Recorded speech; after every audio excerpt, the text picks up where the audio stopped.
The guidance was announced yesterday by the First Lady and Minister for Education and Sports, Mrs. Janet Museveni, while addressing journalists at State House, Nakasero in Kampala. According to Mrs. Museveni, undertaking construction works and procurement of school equipment during this time would impact on school fees charged in schools. Infrastructure development, for instance, in schools, or buying equipment that is expensive, or transport, or that would require schools to hike the school fees. Understanding that the parents are the same people like you who are going through the same hardships you're going through. In addition, she said parents are facing similar challenges to those of school owners and that therefore it would be unfair to increase fees. Schools say that because the costs of their requirements have gone up, there is nothing they can do about that. They have to make children pay more. But you see, we are the same people.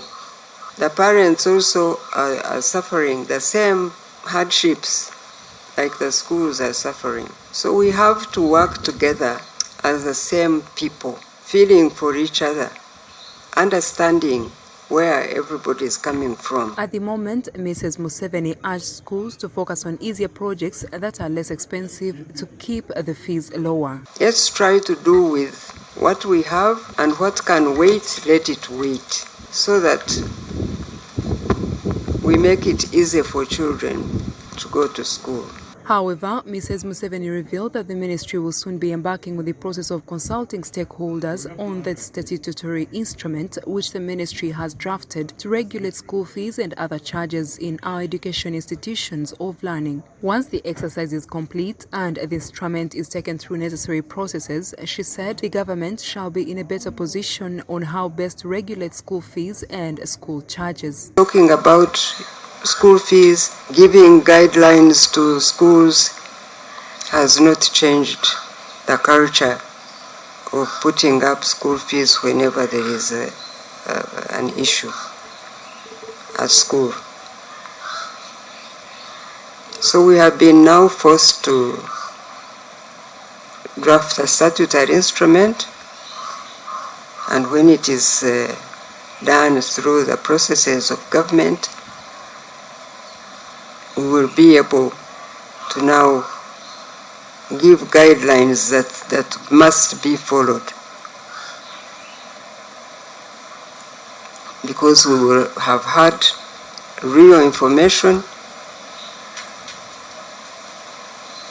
that gives us an informed point of view to guide the schools from. The ministry has also directed that all students in day schools should be allowed to go home by 5 p.m. for their safety. The directive will affect learners in pre-primary, primary as well as secondary school. According to Mrs. Museveni, this would enable learners to reach early, latest by 6 p.m. I want to call upon all head teachers of pre-primary, of primary and secondary schools to please review your practices in these schools. And I also want to task the Education Policy Review Commission, led by my brother Honorable Mshega, to critically study this matter and see what further policy interventions government needs to make in this regard of how long children should spend at school.